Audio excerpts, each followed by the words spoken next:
বঙ্গবন্ধু ছিলেন মহান নেতা, যার নেতৃত্বে আমরা পেয়েছি স্বাধীনতা। আমাদের দল সবসময় জনগণের পাশে ছিল এবং থাকবে। একটি বিশেষ মুহূর্তে একত্রিত হয়েছি, বাংলাদেশ আওয়ামী লীগের ৭৫তম প্রতিষ্ঠা বার্ষিকী। আমাদের ইতিহাস একটি গুরুত্বপূর্ণ মাইলফলক। বঙ্গবন্ধু ছিলেন মহান নেতা, যার নেতৃত্বে আমরা পেয়েছি স্বাধীনতা। তার আদর্শ, ত্যাগ এবং সংগ্রামের ফলে আমরা আজ স্বাধীন বাংলাদেশে বাস করছি। বঙ্গবন্ধুর স্বপ্ন ছিল একটি স্বাধীন ও সমৃদ্ধ বাংলাদেশের। স্বাধীনতার পরে দেশ গঠনের আওয়ামী লীগের ভূমিকা ছিল অত্যন্ত গুরুত্বপূর্ণ। গত 7.5 দশকের দীর্ঘ পথ চলায় অধিকাংশ সময় আওয়ামী লীগের নেতৃত্বে ছিলেন জাতির পিতা বঙ্গবন্ধু শেখ মুজিবুর রহমান এবং পরবর্তীতে আছেন তার সুযোগ্য কন্যা মাননীয় প্রধানমন্ত্রী। আওয়ামী লীগের একটি বড় শক্তি হলো ঐক্য এবং তার জনগণ।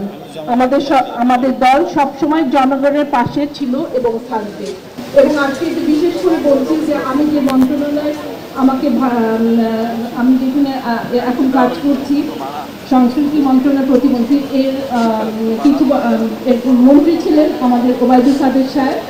এবং আজকে আমি ওনার কাছে এইটাই চাইবো যে বিশ্বমানের থার্মিক্স রড, সালাম স্টিল থার্মিক্স, দেশের একমাত্র থার্মিক্স রড।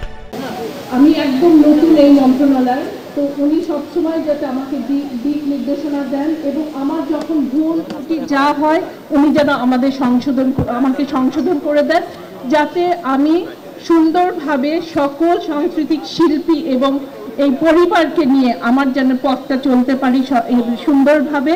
এবং ওনাকে একজন অভিভাবক হিসাবে আমরা যেন সবসময় পাই এবং উনি যাতে আমাদের পাশে থাকে। এবং আমাদের মন্ত্রণালয়, সাংস্কৃতিক মন্ত্রণালয় সকল শিল্পী এবং সকলের জন্য খোলা আছে। আপনাদের যখন প্রয়োজন আপনারা আসবেন, আমি থাকবো আপনাদের পাশে। সমবেত সকলের মতো আমিও গোলাপ ফুল খুব ভালোবাসি। রেসকোর্স পার হয়ে যেতে সেই সব গোলাপের একটি গোলাপ গতকাল আমাকে বলেছে আমি যেন কবিতায় শেখ মুজিবের কথা বলি। আমি তার কথা বলতে এসেছি।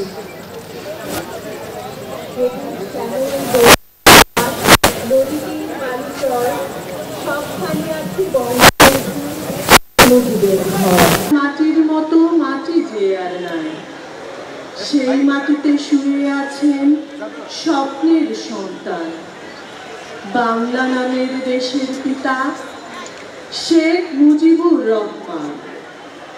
যেখানে ঘুমিয়ে আছো শুয়ে থাকো বাঙালির মহান জয়। তোমার সৌরভ দাও শুধু কণ্ঠ, সৌর্য আর অন্ত সাহস।